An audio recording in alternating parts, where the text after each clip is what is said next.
Oh, it's recorded. Thank you for the warning, Brother Andrew.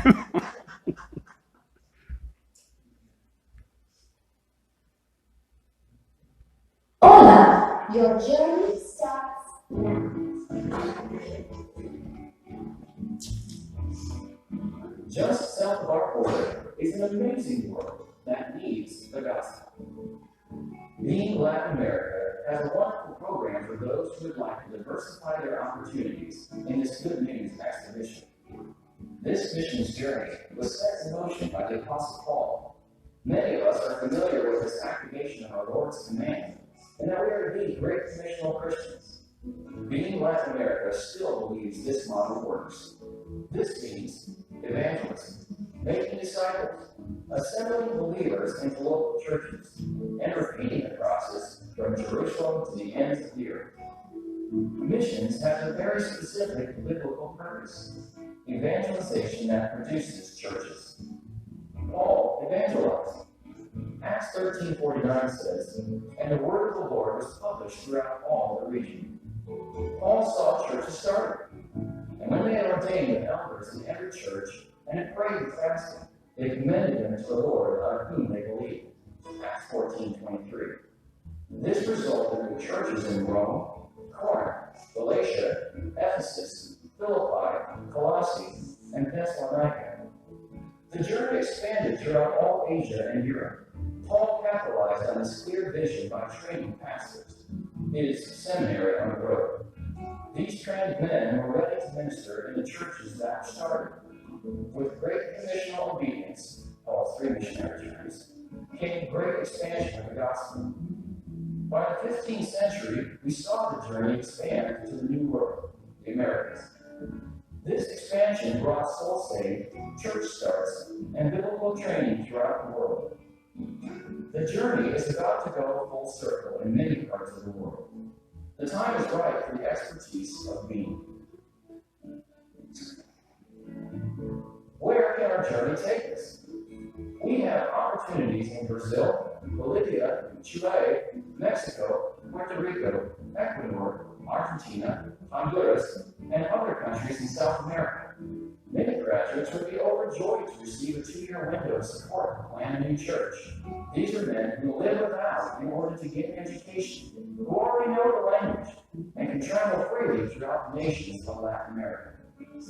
We can clearly see an advantage in investing in a national graduate versus an American graduate. In the time it takes one new American missionary to get his first church established, we could start about 16 churches under national pastors. Remembering that the national does not need deputation, language school, nor cultural adjustment. He's ready to go, ready to serve, ready and trained for church start. This diversification of our missions dollars can prove to be very effective.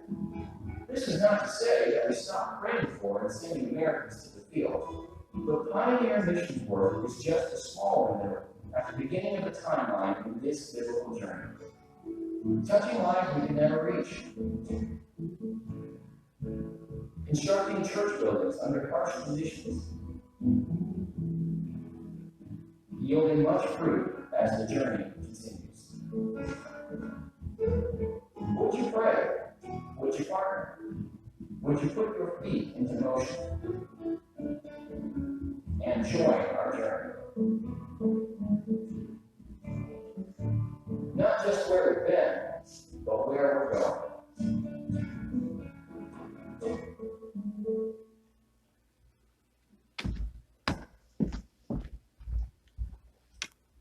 Brother Counterman, if you would come and speak to us. If you advance the slide that way and you go back that way. Thank you so much. Folks, I am so sorry that I was late. Forgive me, and it's just a group of... Can I take off my mask while I'm up here? Yeah, let me just fix something here. I don't know why this is... I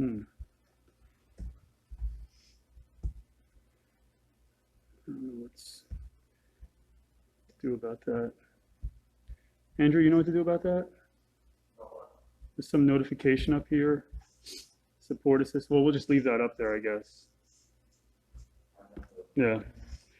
maybe it's just something having to do with, Yeah. your program. It probably is. Now, when I came into this area, I wanted to absolutely respect social distancing, face masks, and that stuff because we are dealing with COVID. But I want to tell you, there's something worse out there. There's something more dangerous than COVID that you people really have to be careful of, and that's Molly Staley's molasses cake. Trust me on that one. Look what it did to Richard. I knew him when he had hair. Anyway, October 6, 1973, I came around the loop here to the highway, and I was heading up towards Stroudsburg. I was going to a place that was called the Charcoal Hearth. I was 24 years old. I was lost. And I had been coming to Calvary Baptist Church Sunday evenings. I was usually too hungover on Sunday mornings to be able to make it. That's just the truth. And I had seen a testimony in this church with some of the men and women and families. And there was something that was really gnawing inside of me. Well, it was the Spirit of God convicting me. So I got off down here at, what's the next exit down? Snydersville, yeah. I got off Snydersville and came back to Frontage Road and stopped in. I pulled in over at the parsonage on the back side. It's the milk house door that's there. Still, I didn't go past there, but it was a little door that was there. I'm a little guy, a little door. It worked really well. Knocked on the door, and a gal named Elaine Gilmore, Gary Gilmore's wife, was there, the late Elaine Gilmore.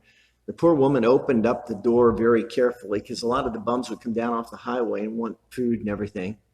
And I looked like one of them at that point, quite honestly. But she recognized who I was, invited me into the house. And Pastor Gilmore was upstairs. He was just out of the shower. Comes downstairs, greeted me, and asked me what I wanted. Here's what I said. I want to know what you people do to have fun. That was my question. This is a great theological question of the year. And that night, Gary Gilmore led me to Christ, and he showed me what a Christian does to have fun.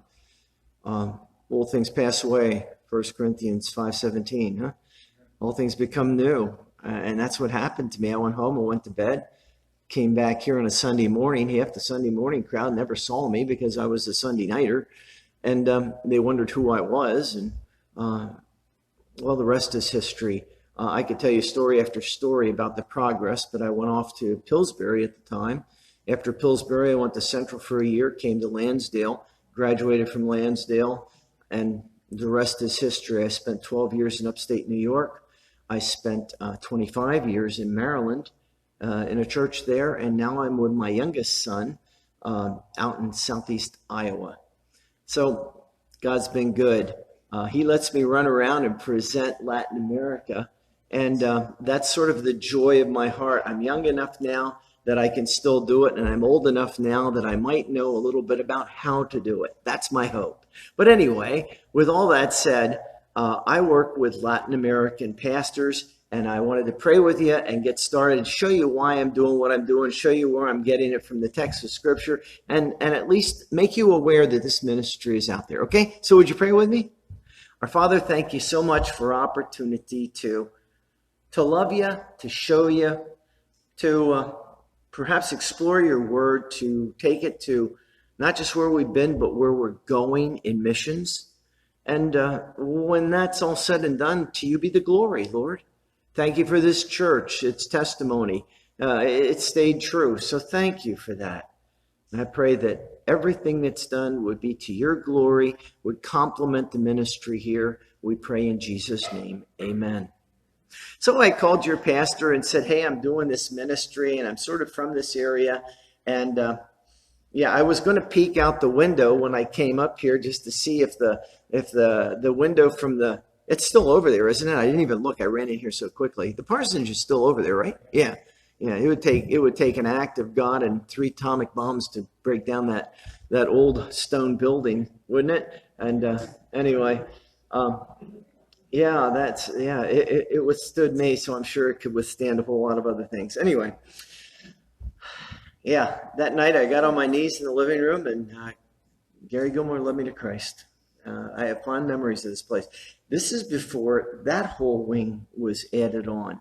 So that's all new. I don't think I've ever even seen what was on over there. So it's been a long time since I've been up here. I was telling your pastor, I recalled more steps leading into the church building itself. When I was here, it was when Ted and Bob Michaels and Ed Dara, they used to stand out there, these big galoots. They were big. They were really big. And they used to shake hands with all of us young bucks that would come in here, putting us on our knees just about. And it was to show us that Christianity wasn't just for the wimps. There were men and men's men that were part of it. Anyway, that's all part of my story then. My story now is that we have a bit of a dilemma in Christianity. I love the Lord. I love missions. I did quite a bit of work in that area. And what we're doing is trying to streamline the process. I don't think that we're cutting anything out. Matter of fact, I know we're not. But it's just where we're picking it up in the process that's a little different from this ministry that I'm doing. So let me walk you through and show you what we're doing. Missions this century, making the most of our missions dollars, a strategic plan for 21st century missions. We went through Acts 14, 22 through 23, but 23 says when they had ordained them elders in every church. That's very important because that's sort of the mentality that we're springboarding off of with BEBE Latin America. We're working with qualified men, saved, called, trained, approved, recommended to the work of the ministry. And BEBE-LA, the work that we're doing, yokes these men, these graduates of Bible colleges, proven graduates, with churches like ours.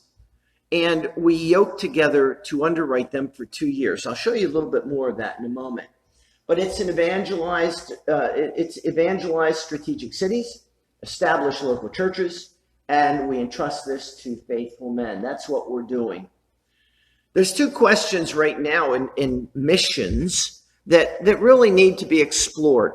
And to do missions strategically, it's not the same old stuff. Have a missionary in, let him present his, the one message that he's been doing forever and ever and ever, and his wife could recite it, and his kids fall asleep on it.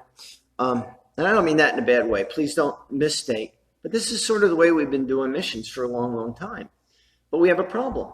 Right now, we have to, right here, how do we replace the missionaries coming off the field? Now, I'm going to show you a chart from one of the major mission boards. I can't tell you who it is because I promised them I wouldn't, but that's how I got the information. It's real information from an outside source who is very real. I'll show you that in a moment, and maybe, just maybe, you'll be as awestruck as I am.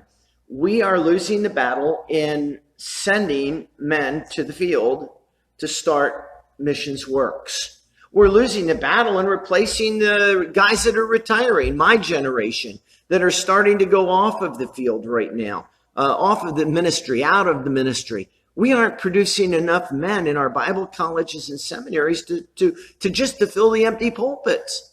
That's truth. And I'll show you that. But anyway, how do we replace the missionaries coming off the field? That would be the first question. And then the second question is, how do we maximize the use of our missions dollars available? So we have a dearth in men replacing men, and our missions dollars is shrinking. There's no want of men coming in and wanting our missions dollars. That's the truth. And I say it this way because I'm an associate with my son in our home church, Calvary Baptist Church, and that's in Burlington, Iowa. So, I'm confronted with missionaries. I'm confronted with the missions need. Let's take it a step further. Let's look at the first question. How do we replace the missionaries coming off the field? Too many of them get so tangled up in the process. It goes on and on and on and on and on. Some mission agencies are saying that they're allocating about 3 to 4 years, some 5, as much as 6 years to get a guy in the field. That's way too long. There's a problem when it takes that long to get them onto the field. And most of them, many of them, not most, many of them end up right over here. I quit. And maybe it's because they really weren't called to begin with, or maybe it's because the process has just been too much and taken too much of a toll on this side. We are throwing money into this process for years and years and years, having men gallivant all over the countryside, trying to garner monies. And it's just, they're coming up with the conclusion, I quit. And that's a shame. So why are they leaving the field? Why is it coming to that place of I quit? Well, here's a list of things. And this is, now I'm going to data from this one mission board, this large mission board. They would say that some of their folk have graduated and gone into the pastorate. So they're coming off the field and assuming empty pulpits here in the States. Quite honestly, if churches here in the States aren't driving missions, funding missions, a lot of these guys have to come off the field. So they're caught in that dilemma. Do I stay on the field or do I come back and hopefully I become one of those that can drive missions maybe more favorably from home, from our own home churches. Transfer to different agencies is happening. Return to secular employment. They're tired. Folks, good missionaries. There are bad ones. They're good missionaries. Get tired. They get worn out. Their wives get worn out. Their wives they don't have the convenience. Typically, their wives don't have the conveniences that we enjoy here. We have it so good here. We truly have it so good here. And they get worn out. So a lot of them, they just come back and go into secular employment. Policy disagreements. This is becoming more and more and more common amongst missions, both with the missionary and with the churches. The churches are changing their positions. So policy disagreements happen on one side or the other. Relationships on the field, that happens. Immorality happens where we're pulling them off the field because of very bad choices. And they're out of the ministry. They marry outside of the agency. In other words, a gal that's in a missions group on a missions team would marry a guy from another missions group or a missions team. That's one of the reasons there. Medical issues is big. Theological issues, that's what we're talking about with policy disagreements. It would be a subcategory. Financial. Churches change pastors. Pastors eliminate missionaries. Missionaries that had support with that church now don't have support with them. And this is very commonplace in missions. Nobody talks about it, but it's happening. Family matters. A lot of times it just gets way too much for them, for their wives, for their kids. Death, that's another obvious. When that happens, they're off the field. They didn't complete pre-field. Pre-field is what we call deputation. And when they're going on and on and on for years and years and years, it just doesn't happen. They get tired. And then miscellaneous, whatever miscellaneous is. This is what it looks like on a chart. This is with 132 different people that are documented through this one mission board that I'm talking about. And you can see the curve that's there, but did not complete pre-field has a major part of the reason that these guys are not on the field today, that we are not seeing the sustaining of what has already been accomplished. So that's a biggie. You can see moral issues is in fourth place. Medical issues is another big one. We put out when I was down in Maryland for those 25 years. We put out 3 missionaries. 2 of the 3 had to come back because of health problems. They had to come back off the field. 1 is still on the field. So we're thankful for the 1 on the field, but the 2 that came back, they went a full term, 1 a little bit more than that, and came back off the field. There's a tremendous investment that's associated with that. And I don't know, we just don't have all that much that's floating around to continue on driving these missionaries if they are not going to stay and not going to complete the tasks at hand. Moving on, this is what it looks like. And this is sort of a sobering chart, again, from that mission agency. I just show you this and no more charts after this one, okay? But the blue are the candidates coming into the school or into the mission agency.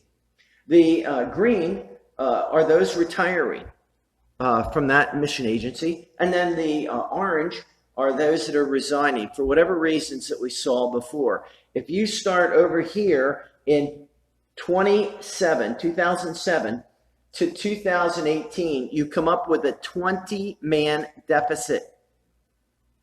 We're 20 people behind. And this is not uncommon. This is very normal. And that's just within the mission agency, missionary retention. Now go and put it into the place of churches.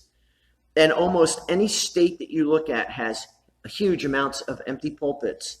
And I'm talking Baptist churches. I'm talking fundamental Baptist churches. They just have empty pulpits because we don't have the men to fill them. And that's the truth. So that's our present dilemma. Too many pastors and missionaries retiring or resigning. Too few men training to replace them. And a struggling retention of those that have started in ministry. Those that are in ministry starting there. Deputation I'm talking about. So several sources believe there is as many as 50% dropout rate among missionaries through the end of their first term. Think about that.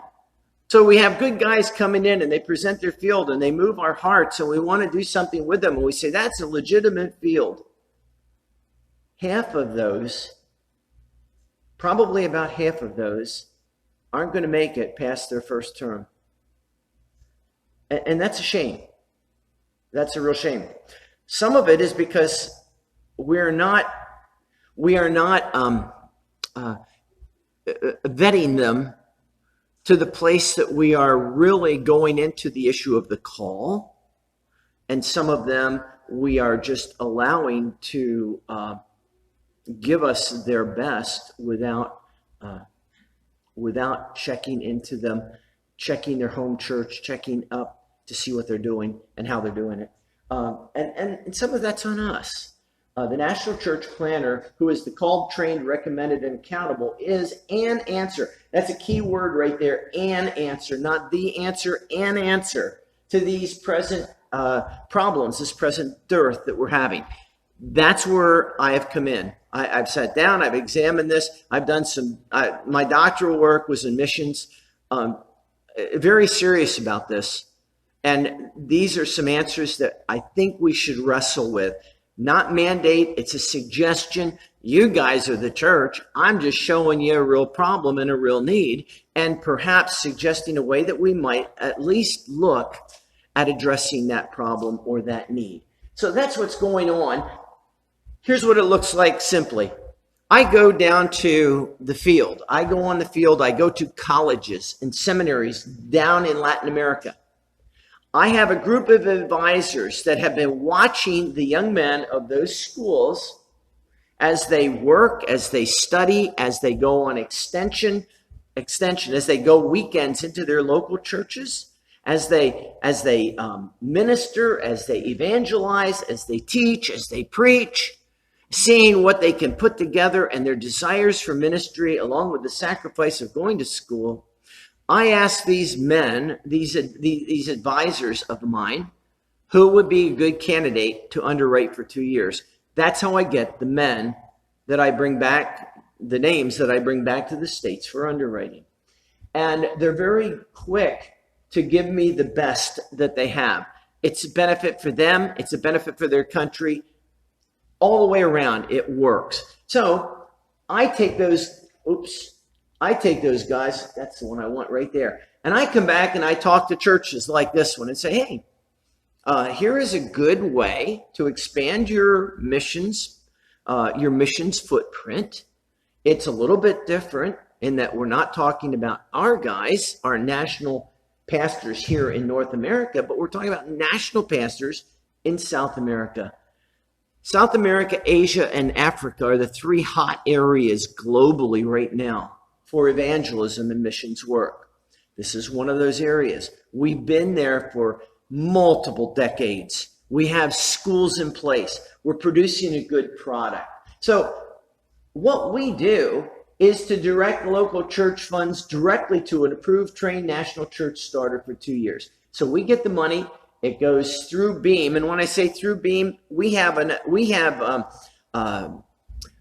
our monies go through Central Missionary Clearinghouse. That's a check on us to make sure that the monies get to where the monies are going.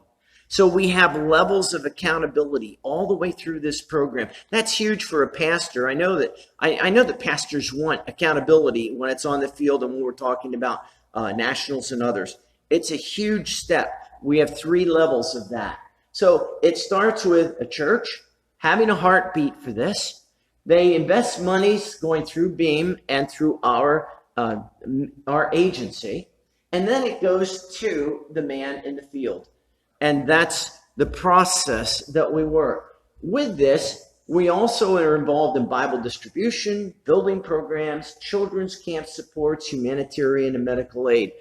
Our guys can go into Venezuela. When was the last time an American missionary went to Venezuela? And yet that country is in tremendous need. They're devastated with the government that's down there and in place. We also are able to get into places when others can't. In other words, right now, Peru is just opening up after all kinds of months of the virus. Well, these guys have been there working. They preach from their housetops. They have absolutely no sense. They're wonderful to work with because they get down there, they look for ways of sharing the gospel, and they do it with joy. They'll stand up on the rooftops with loudspeakers and they'll preach, and they'll preach to their whole neighborhood. We have one guy in the city of Katini. It's a staging area for the government troops to make sure that everyone stays in when the COVID was going through and when they were restricting movement. Well, the staging area is right below this guy's house. He'd go up, get his speakers up, and he preached to the church or to the soldiers as they were there staging, sort of like Paul in Caesar's household under guard. You know, wouldn't you like to be a Roman soldier guarding the Apostle Paul? Oh, I want to tell you about Jesus. I want to tell you about Jesus. You know, well, they're doing the same thing. They truly are. It's wonderful to see what they're doing. So, with a national pastor, the overall process is the same on paper as it would be for one of ours, except for a few things. The practical outworking should demand a second look. They should have the same calling. That's the truth. If they have the same calling, they have a higher authority that is going to hold their feet to the fire. They are going to stay true to the work. They are going to continue on. It's not going to be, well, I felt it, but I don't feel it anymore. You're either called or you're not called. And they're doing a great job in this particular venue. The calling is the same. The training, they go through Bible college like our guys go through Bible college. We should expect nothing less. The funding, well, in our program, they aren't going around the country for years and years and years and years, being partially funded on and on until they get enough to go to the field. When we contract with them, we get these guys, they contract with us. It's for 2 years. We totally underwrite them, and it's done. They're ready to go. And hopefully these are the guys that have already developed networks in the towns and cities that they're going to. That's what we look for. And we also are not territorial. By that I mean, if there's an American missionary that wants to yoke up with the national pastor that we're underwriting, we encourage it. Because these 2 guys can get a church started faster than one can. That's just the simple truth of the matter. So the funding is taken care of with this guy. The language, they know it already. They don't have to go to language school. The culture, they live there. This is part of who they are and what they do. And then evangelism. This is part of the qualification that we're looking for when they're in their school. If they can't evangelize while they're there, they're not going to evangelize with or without our support. And we would rather save it for someone who is going to evangelize. Does that make sense? Okay. I just want to see if you're still awake. I know I was late, but I don't want you nodding out on me. Or if you do, don't snore. And then they come from evangelism to the abilities to organize a church. And then after that, the national pastor is the end product of all of the missionaries that we work with. Somewhere in that equation is a national pastor. So what if? Strategic missions. What if our investment of missions dollars could eliminate much of the time, much of the cost, and reduce the dropout rate? Would that be something that you're interested in? I mean, that really is the driving question of why I'm here. If that's something you're interested in, then I have a program for you. Here's what we do. We go straight to the trained national church starter. We go right where the guy is.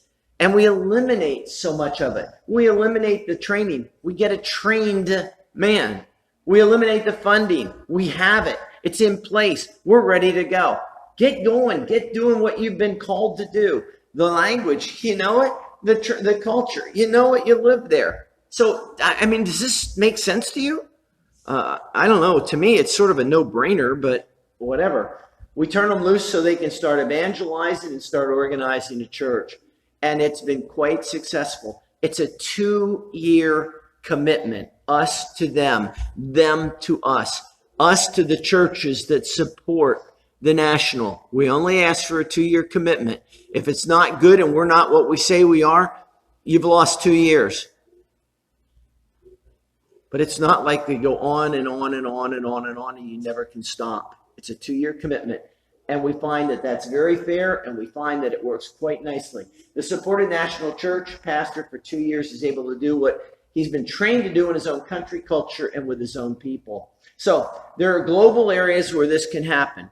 Not every place. This can't happen. Like over in Eastern Europe, we don't have the schools, the resources to draw, like in Russia or places like that. Although we're starting. The Ukraine has schools that we can work with. I shouldn't say Russia because there are a couple that are developing in Russia right now that are good and we can use. But this doesn't work everywhere. This is where we've had a presence for a long time, and we have some very good schools in place. So Baptist Evangelistic Ministry Endeavors Latin America, we go directly to the product being produced in the missions process, the trained national church starter. This positions supporting churches to invest in the very product that we all want, and that's the national pastor. How it works. I go down and I establish a group of advisors. That's exactly what it is. I look for schools that are doing a good job. I look for qualified advisors, men that are teaching, interacting with them, men that have education, men that have a desire for their country, want to see their country evangelized. That's the first layer of accountability, by the way. These advisors, they keep their eye on what these men are doing. Then from advisors to candidates, we communicate from the advisors on the ground. We communicate with them to see how many men are ready to be recommended. So they have their eye on the student population. I'm working with 2 schools right now. I have a third one that I'm going to visit, Lord willing, over the holidays down in Monterrey, Mexico. And then after that, I have 2 schools in San Juan, Puerto Rico that are training young men to go out into ministry. I have a school down in Curitiba, Brazil, ready to go. I have another couple of schools that are one in Honduras, one in Chile, Seminario Baptista Santiago, Chile. So, I mean, we have schools that want what we're doing. We're just looking for partners that want to invest more in the product and invest in a system that's been proven and shows itself to be very, very stable and perform very, very well. These are normally men finishing up their college, seminary studies, ready to set out into the work of church starting. It eliminates the choices based on a one-time experience. A guy comes in, presents his best, he wears his best clothes, all the kids are sitting upright, or maybe they can all sing and do whatever they're doing. You see him one time and that's all you see him. Let's vote on him. Well, these guys have been watched for 4 years. These guys have had eyes on them for summers and winters. They've seen what's going on when they're on extension, how they evangelize, what they do. I mean, this is a bigger picture program than the one flash in the pan kind of deal. Let me stop and say something. We cannot stop supporting missionaries from our country going out to the uttermost parts of the world. That would be ungodly. That would be unbiblical. I'm not suggesting that. But this is a part of what we can do to enhance the programs that we've embraced in missions. It eliminates the choices based on the one-time experience with man. They have been seen in action throughout their schooling process. And note, BEBE-LA presently uses 2 colleges to draw candidates, has 4 more schools ready to go. And that is most certainly a good idea. Our advisors. Here are the men that I'm working with. Missionary Steve Stillwell, Trujillo. Trujillo is the main school that we've been using. Missionary Tim Chapman, Lima. Tim is an MK. Steve Stillwell's been there for 40, 50 years down in Peru. He's more Peruvian than he is American. Has a heart for Peru. Tim Chapman and MK, his folks are down in Chile. He's been in Peru for probably 10 years now. He's a graduate of the school we went to, brother, in Lansdale. Enoch Principe, he's a bilingual national pastor in Peru, in Trujillo. He also studied at Lansdale, has a master's degree out of Lansdale and Calvary Baptist Lansdale. National pastor Ruben Quispe, he's in Cusco. He pastors the First Baptist Church in Cusco, the biggest church in a city of 600,000, biggest Baptist church in that city. Doing a great job, bilingual pastor, has a heart for his people. Here's a national pastor, Christian Sua. He's in Bogota. He's associated more with the two schools in Puerto Rico, in San Juan. So those are the men that I have, and I've been bouncing things off of. There are a couple of others, not as formal as this, but a couple of others that I use to find men. The application process, there has to be an agreement of support. There has to be a doctrinal alignment. There is a transmitting of funds, how we are going to do it, where we are going to do it, and for how long we are going to do it. The accountability that we're expecting, and there is an end date to support. It's 2 years of underwriting. We are not going to continue on and on and on and on. We're not building empires or denominations. We are helping these guys get started. They are living like their people. We are working in this area so that they don't live so much above their people that they can't be approached. So that's what we've done with application. I have a board of overseers that watches me, and I've selected them. I put them in place. I wanted them. I want accountability in this stuff too. So I have John Bott, director at the Wilds. Some of you know about the Wilds. Do you guys use the Wilds at all? Have you used the Wilds down in North Carolina? Some, yeah, no, yeah. We use it down in when I was down in Maryland, between the New England and whatever, big camp, and a good guy. Wayne Burgraff down in Lebanon, Pennsylvania is one of my advisors. My son, who is my pastor, has to be one of my advisors, but he would do it willingly anyway. Randy King, he's in Oshkosh, Wisconsin, another man with a tremendous missions heart. Bill Schneider, he's down in Upper Marlboro, Maryland, another pastor with a great heart and a good church for missions. Dr. Bob Valier, he's in church ministry finances. He keeps an eye on our books. He keeps an eye on ours, as well as Central Missionary Clearinghouse. He's involved in this, and he's part of my board. And then Kevin Zander, a man I met when I was in Maryland. I married he and his wife, and they're down in North Carolina. So that's my board. They oversee me. I run things off of them. I get approvals from them in every aspect of what we're doing.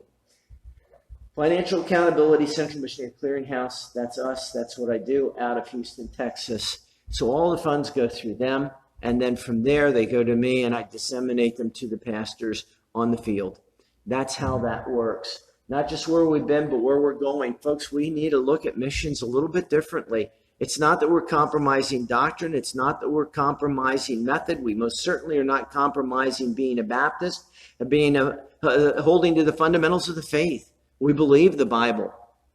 But what we are doing is now looking a little bit stronger, with a little bit of a strong filter, a template, if you will, for national pastors, holding them accountable, limiting the time of support, maximizing the encouragement and investment that we can make on the field with men that have been proven, called, appointed, recommended. They've done their job. They've done their homework. And now we can have a part in the fruits of their ministry. Sort of like a Philippians, mentality where we invest in them so we can have fruits added to our account. That's what we're doing. And that's what I wanted to come and at least expose you to, present to, and say, you know what, if this is something that you as a church family at some point would want to get involved in, I would say do it yesterday, but that's not quite possible. But if there would be a time, we'd be more than happy to partner with you as we look at missions and see what we can do. Here's one of the biggest objections that are going on right now in mission circles is that our missions budget is expended. And to that I say, I have a simple question. Is there anyone in here that couldn't afford, not the little ones, not the kids, but couldn't afford $1 a week to invest and maybe expand their missions commitment, their footprint of missions for their church. $1 a week, that's $4 a month. 10 people, that's $40 a month. 20 people, that's $80 a month. Think of what we could be doing with $80 a month or $100 a month extra. It's just a couple bucks a week. If you buy a Starbucks, I know I'm getting into holy ground right now, but if you give up one of your Starbucks in a week and put it into missions, you could change. You could help start a church. These are the realities of how we can do it. We have to get a little bit creative, and we have to start taking a serious look at missions, where we're at, and how we can address the problems at hand. Does that make sense? Okay. That's my presentation. Do you have any questions? I'd like to, I'd really like to answer anything that maybe came up. Go ahead. You talked on it a little earlier, and I mean, let's say the last 20 years, I mean, the goal has been missions to have indigenous national pastors, or at least not all of missions, but I mean, it's not been, it's not a new idea, right? I mean, there are some mission boards that try to achieve that goal. But what is it? And so, like you said, in some cases, you can't just do that. You can't just go and instantly have national pastors available. Right. You know, somebody has to go and plant the church and train. So what is it about Latin America that seed is already there? Like how these schools that are there that exist that are fundamentally sound? Like what, where do they come from? And that they're just available, that you have these national pastors that can, that are there. That's an excellent question. Missions obviously is not a new concept for us. We have been doing missions for a long time. But some areas have experienced the hand of God on them, more so perhaps than others. Latin America is one of those areas. One of, not the only, one of, okay? There are other places. The Philippines right now is hot. They have a couple of schools over there that there are men doing what I'm doing. Focusing in Asia, focusing on the Philippines for one. That's a big area right there. I'm doing Latin America. I've been exposed to it. I taught down there. I know players. I'm very comfortable with advisors that I know that are they have the same heart that I do. And their heart isn't going to rule their head either. They're going to get these guys moving and get them into churches, autonomous churches in 2 years. When I went through seminary, if we were going to start a church, I was here. I went to this church when I was going through seminary. I went here. And for me to start a church, Ron Rice was the pastor at the time. And for me to start a church, I was in back of Logan Payne, who was in back of Jerry Burkholtz, who was in back of Paul Stevenson, I think. And that's sort of like there were these guys ready. Well, we went up to upstate New York, and I became a bivocational church starter. We started a church in the Oneida, New York area. But this church has always been a help there for us, prayed for us, and gave us food showers and just whatever. I mean, I have deep roots here in this church. So I'm telling you this to say, missions has always been a part of what we do. It ebbs and flows in fundamental Baptist churches because sometimes it's a real good season for missions and sometimes it's not. But of the last 30, 40 years, missions has been very good. We've seen church plants. We've seen schools established. So we go where the schools are. We go to the places that are ripe so that we can put this template in place. Not every place in the face of the earth has this benefit. I'm going where the benefit is so we can maximize our use, or if you will, we can broaden our missions portfolio, if you want to use that financial concept. And it's there. We can use the right filters, we can use the right process or the right template, and we can get very good results. I've been doing it part-time for 14 years. We have 25 churches started. I don't know. I think it's pretty good. I just think it's pretty good. I've lost three. This is my fourth time I'm preaching today. I lost 3 months of support total in the 14 years total. Now that's about less than $3,000 of missions money I lost. But put that alongside of a lot of what's going on out there. If half of these guys are dropping out, I mean, we're doing really, really good. We have a very good success rate. We really do. And I don't mind telling you that. I mean, I'll be very, very open, very transparent. I have nothing to hide with this thing. It's a good program.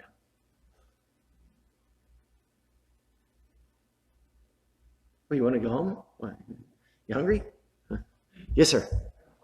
Yeah, go ahead. So, I mean, maybe we don't have this data, or this information about different parts of the world. Like, has there been a pattern that we can pick up on where a part of the world can get to that point of having that advantage, skipping all of that, all of those steps, for an American pastor or whatever, or American missionary to get over that? Like, is there a theological climate that did, or does this take 30 or 40 years of a gospel, of a gospel presence, or like, do we know that, or is there, it's just that kind of like, well, here's a place, let's strike while the iron's hot.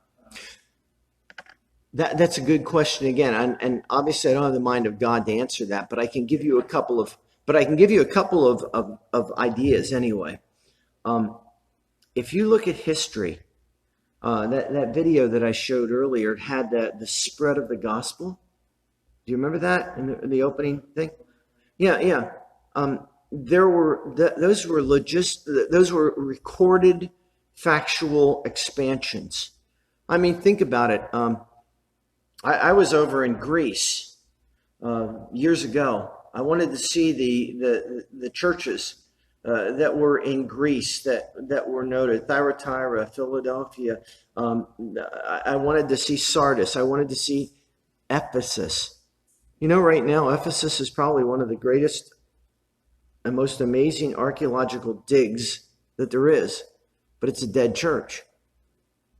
The book of the Bible written to the church of the Ephesians. It's a dead church now. What happened? Well, perhaps they lost their first love. They turned away from God. Perhaps some of it was the wars and some of the spread of Islam. Perhaps other areas, other issues over the centuries. But Christianity seems to have pockets that just explode for good and pockets that just get snuffed out. Right now, I mean, you want to talk about a hard field to work in, go to Europe. And it's not that we should abandon Europe. That's not what I'm suggesting. But Europe is a very hard area. And Europe used to be a booming area. I mean, think about it. The Renaissance came through there. The Reformation came through there. And we're the recipients of it. America has had its heydays. Look here in American history. There were times when churches were booming. I'll guarantee you what was going on back in the 70s versus what's going on now in 2020 are different. In October of 1973, there were I'll get them right yet. There were 2 weeks of meetings with Dave Bond. You guys remember that, Richard, Molly? And out of that came how many people that got saved. But there were cottage prayer meetings leading up to it. It was a week of meetings, not 3 days or 2 or 1. And it was so good that he stayed on a second week. We had 2 weeks of revival meetings. That's when I got saved. I went to church for 2 weeks straight when I got saved. Who ever heard of that? Who hears of that today? We don't know that stuff today. So even in our own culture, there are changes that are happening within Christianity. I mean, I could looking at it theologically. When I got saved in the 70s, everything was end times, eschatology. And then following eschatology, I think then it was the home. The home and family was the big one. And after that, I don't know what was after that. But I mean, now it's the me, what's in it for me kind of thing. A lot of Christianity is all about us, health and wealth, or parts of that concept that come in, and we preach more for the individual edification rather than, let's say, it's bigger than us and it's out there, that we should have great expectations, hopes, and great service for the Lord to reach far beyond our four walls. Does that make sense? And seems like some of that zeal has died off. And I'm not trying to throw stones or anything. I'm just giving you observations. They could be wrong, but these are observations that I've made over the decades since I've become a Christian. So take that globally, and yeah, some areas are going to really, really reap a tremendous yield for the Lord, a harvest for the Lord. Right now, Latin America is one of those areas, and that's why I'm very interested in this for right now. Could Latin America dry up? Could it get cold, calloused, hard, and turn their backs on God? Yes, it could.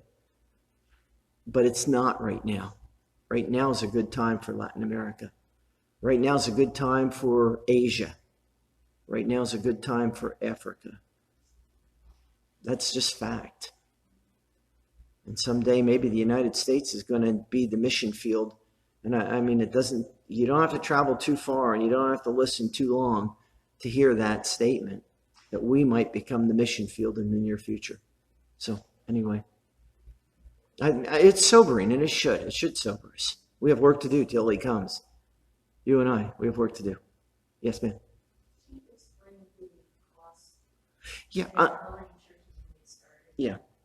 With this program, I'm sorry, I had a slide. Our guys are working between $700 and $1,400 a month. That's what it costs for all their ministry, for all their needs to be met. That's. I mean, they're not living high on the hog here. We're not buying them a car. We're supplying their needs. They can pay for public transportation, which is what they do anyway. And their needs are met. Their food is met. Their medical is met. And that's what we can do for that kind of money.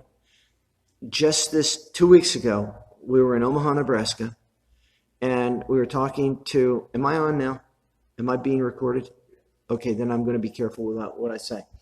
Well, we were talking to a man, and his needs were about $10,000 a month to go to one of the European countries. You know, if a man were going to Tokyo, it would cost him every bit that much and more. So it just depends on where they're going and what they're doing. But right now in this area that we're ministering in, that seems to be the window, and we're able to do probably between 14 and 16 churches with the national pastor for the same amount of money and time it would cost an North American pastor to go and establish a church.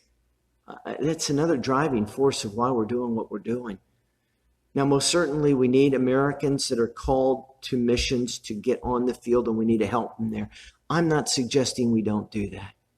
But what I am suggesting is right now we have a great opportunity using Latin American pastors to reach Latin American countries for Jesus Christ.